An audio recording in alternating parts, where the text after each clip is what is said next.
วิทยุโทรภาพศูนย์กลางจีนได้ร่วมกับสถาบันการเมืองการปกครองแห่งชาติจัดเสวนาภายใต้หัวข้อจีนในฤดูบ่านใหม่โอกาสของจีนทั่วโลกสมใจ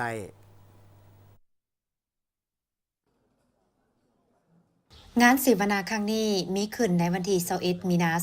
2022ที่สถาบันการเมืองและการปกครองแห่งชาติโดยการเข้าร่วมของห้องศาสตราจารย์ภูวงศ์อุ่นคำแสนหัวหน้าสถาบันการเมืองและการปกครองแห่งชาติท่านนางฟังหงเอกอัครราชทูตจีนประจำลาวพร้อมด้วยบรรดาแขกรับเชิญครูอาจารย์และนักศึกษางานเสวนาดังกล่าวจัดขึ้นเพื่อเป็นการแลกเปลี่ยนความคิดเห็นถอดถอนบทเรียนและปรึกษาอนาคตร่วมกันเนื่องในโอกาสสาธารณรัฐประชาชนจีนสำเร็จกองประชุม2สภาของตนวางบุรุษมานีโอกาสดังกล่าวห้องศาสตราจารย์ภูวงศ์อุ่นคำแสนได้กล่าวชมเชยผลสำเร็จของกองประชุม2สภาของจีนอันได้ยกให้เห็นปัญหาสำคัญหลายด้านที่บรรดาประเทศในโลกสามารถถอดถอนบทเรียน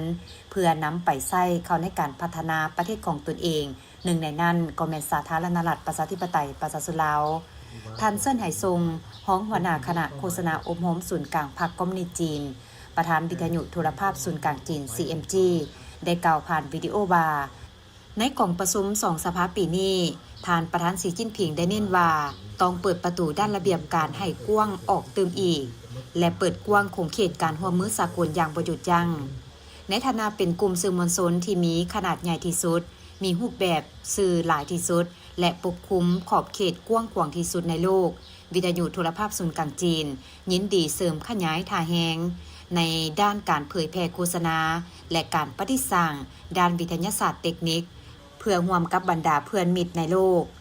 สมใส่โอกาสพัฒนาในการหันทันสมัยของจีนพร้อมทั้งจะร่วมมือสร้างเวทีสื่อมวลชนที่ร่วมกันรายงานข่าวสมใส่ข้อมูลและแลกเปลี่ยนข้อมูลข่าวสารเพื่อแบ่งปันบทเรียนของจีนและสติปัญญาของจีนกับทั่วโลกท่านนางฟังหงกล่าวว่าจีนยินดีต้อนรับประเทศต่างๆเพื่อแบ่งปันผลประโยชน์จากการพัฒนาของจีนสาธารณรัฐประชาธิปไตยประชาชนลาวเป็นสหายสังคมนิยมเป็นทางอ้ายน้องทั้งคู่ร่วมมือที่สำคัญที่สุดรัฐบาลจีนพร้อมที่จะสมทบกับรัฐบาลลาวเพื่อเสริมขยายการร่วมมือที่เป็นประโยชน์สร้างความคืบหน้าในการพัฒนาเส้นทางเศรษฐกิจจีนลาวในด้านต่างๆในการสัมมนาครั้งนี้ผู้เข้าร่วมจากหลายภาคส่วนสำคัญของภาครัฐและเอกชน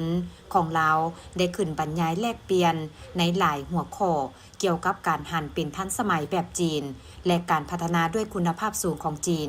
สายพัวพันระหว่างพรรคกับประชาชนเรียกงานการต่างประเทศการพัฒนาเทคโนโลยีก็คือ AI ของจีนการพัวพันและการร่วมมือของแขวงหลวงพระบางและแขวงหลวงน้ำทากับจีนและอื่นๆ